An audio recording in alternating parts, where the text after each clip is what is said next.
Good evening, and I am so excited tonight about what I feel like the Lord has given me. It's kind of different, but I think you'll get the point. So I'm just going to ask you right now, what would you do if Jesus touched you?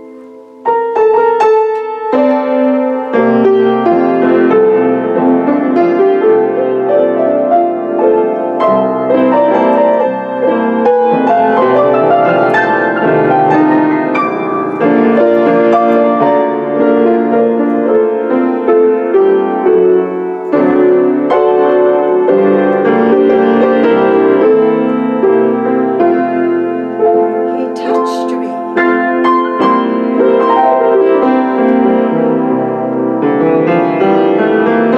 He touched me. And all the joy that filled my soul.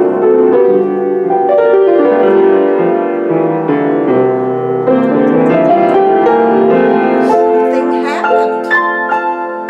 Something always happens when you meet him.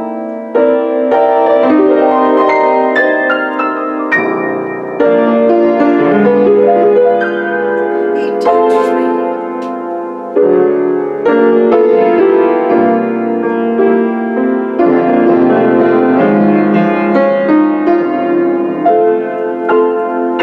Oh, I'm so glad he touched me. And I tell you, he saved me. And I have such comfort in knowing that my name is written in heaven. Well, what I want to share with you tonight, and it's got a different title, we never saw it happen on this fashion.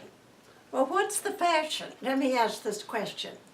If Jesus came to your house, if he came to your city, if he came even in your territory or even your state, how would he be received? Would he get the same recognition and acceptance that he did, say, from the populace? What about the religious crowd? Would they be different? Well, let's ask this question then, where you go to church. Suppose somebody said, why don't we have him speak on Sunday morning? Oh, I don't know. You know, he's been known not to keep protocol too close. I'm not sure that would work. It may not be safe. Well, let's see. He isn't really, hasn't worked too much, has he, with the rich and the famous? No, they might be offended. And well, you know, a lot of the Pharisees, some of those go to church too, and their questions would be, is he lawful? Does he keep the rules? And they probably get out their Robert's Rules of Order and read them and say, no, he's not keeping the rules. I don't know how they'd receive Jesus. Do you know, I've even heard that he speaks of God as being his Father. You are kidding. He does?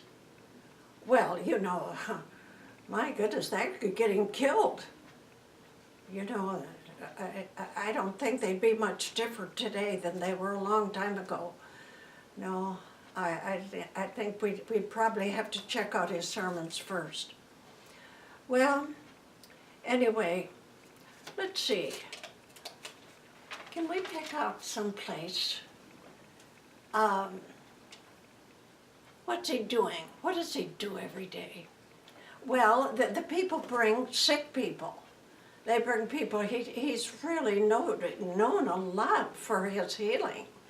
And so if they've got a sick person in the family or somebody in the neighborhood, why, they'll pack him up on his bed and or put him on their back or somewhere, but they are determined that they're going to get him to Jesus. Good thing. Well, Jesus was preaching in a house one day, and everywhere he went, the house filled up. and it was so full, they couldn't cram one more person into it. And they were even flowing out the door. So that they just said, sorry, there's no more room in the house. So here came some men that had walked from a distance, and they had a man that was on, there were 4 of them really, and they said, oh dear, we've come this far and we can't get him in. What are we gonna do? So they looked together and they said, I don't know. You got any ideas? Well, we could bring him down from the roof. You mean through the roof? Well, might work. Now, our houses were more secure than what theirs were, but it would be no little trick to get Jesus down and get a hole big enough to get the sleeping pad that he had and to get this man down. That's a pretty big hole. And so they said, let's give it a try. So up they went. And they were picking away, and the people were inside listening to Jesus, and they were all excited, and nobody noticed it for a while until all of a sudden they saw that bed coming lower down. And even though there wasn't any room for it, they had to still just sort of back up, and because they planted it right where Jesus was. And so Jesus just said it did. Yeah. Well, then what did Jesus do? Well, he just seemed to enjoy it. It didn't bother him at all. Did it interrupt his message? No, he just stopped and watched them because he saw their faith, and he was happy about that. Well, what about the man who had a hole in his roof? What did he do? What could he do? Every eye was on him. What's he going to do now? So he just acted like business as usual and let him tear up his roof. Well, here they came, and here he was. And they got so creative. It's just wonderful how if you want somebody to get to Jesus, how creative that you could get. And I know lots of people like that. Yeah, Greg comes every week, and I tell you, he's a creative person about getting people to Jesus, I can tell you that. Well, anyway, here he was in the house. Jesus looked around at the crowd, and they were noisy. They were wondering, what's going to happen now? And all eyes were on Jesus. Well, he said, I just thought about it. Wasn't it a good thing the Pharisees weren't there? Oh, but they were. They were? What'd they do? Well, they got a scowl on their face. And you know what?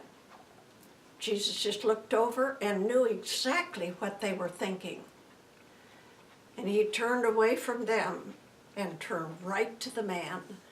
And then he said to the man, he said, thy sins be forgiven thee.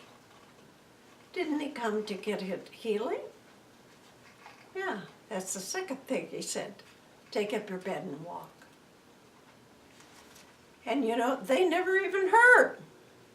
The Pharisees never even heard that. All they heard is that he said, thy sins have been forgiven thee. Only a God could do that. And so they were so angry, and they said, and I've heard anyway that they've been talking about how they actually might kill him. Really? Yeah. I hope they don't get the chopped out. Me too. Well, anyway, what's the man on the bed doing? Well, he did exactly what Jesus said to do. Yeah. He got up. His sins were forgiven. Jesus said, just absolved him of all sin. And then he said, get up and walk. And immediately he stood up. He was strong. His palsy didn't make him shake all over until he couldn't stand up anymore. And he was holding his bed. And so they were watching them. And they said, "That's amazing." Yeah, it was amazing, all right. And I know this is a credible story. Now, we weren't there, but I know people that were there, and they were credible people. And that's exactly the way it happened. Absolutely, absolutely. That's amazing. Well, just about that time, when the people were just kind of whooping and hollering and high-fiving and clapping and crying and everything else to see Jesus at work, somebody from outside the door said, "Jesus." "Yes." He said, "Your mother's out here." "Oh, yes." "Yes, and your family." And they said, "You better come out here because they're talking about you on the outside. And they're saying, some people are saying, that you're doing these things by Beelzebub, the devil." It never rattled Jesus at all. He didn't even go out. He wanted to say, "What you want, Mom?" No, he didn't. He didn't even go out. And it was like nothing fazed him whatsoever. He was just being himself, natural and normal. What is natural for Jesus? What is normal for Jesus? And then he said something to the crowd. "Who is my mother? Who is my family, my brothers, my sisters? Who are they?" And then he turned to the crowd and he said, "It's they who do the will of my Father, which is in heaven." That made them really listen, because now they were feeling more and more like they were in the presence of the Son of God. You know, it's really amazing, isn't it? Yes, it is. Wish we could have been there. Well, you know, there was never anything neutral about Jesus, was there? No, there wasn't. He either was loved or he was hated. There was nothing, no middle ground. You either loved him or you didn't. Well, what do you say? Well, I say he was the Son of God. There's no question in my mind. I believe what you say. I believe that he was the Son of God. That is amazing, absolutely amazing. Well, I guess we better get home. Better tell our wives. You think they'll believe it? It was my wife. She'd be up there tearing the roof, I think, off. Well, then let's bring it up. How would you respond if Jesus was here today? Jesus knows the thoughts and the intents of the heart. The Bible said he knew what was in man. Every person in that building, he knew what they were thinking. And he could judge them accordingly. Did they think he was the Son of God? Did they believe? Jesus said, "If you don't believe me for who I say I am, believe me for the work's sake. Just believe." Well, I'm glad that the door is still open. There's still room in the house. Yes, there's still room in the house. How much do you love the people that he died for? How creative would you get to bring them to Jesus? He's still knocking. Do you hear him?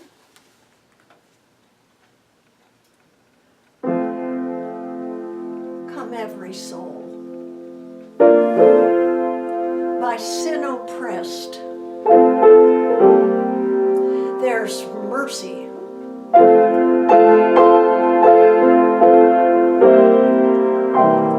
And he will surely give you rest.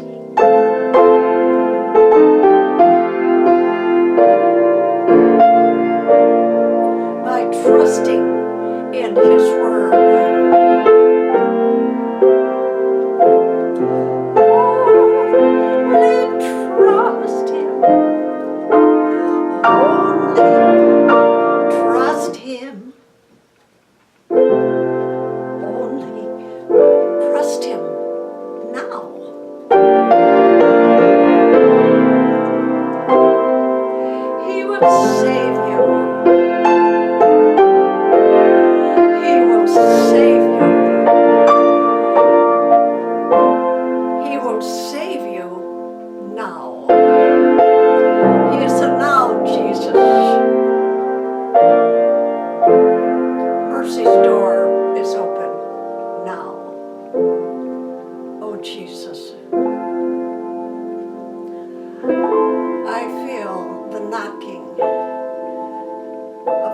That hear us tonight.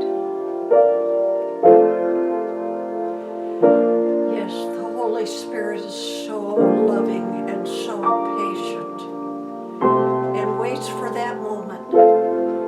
And may they know this is the moment for them to say, Jesus, yes. They want to be able to say, I've never seen it done like this. Say, come Jesus, I trust you to be my Savior. You're exactly who you said you were, and you are that for us.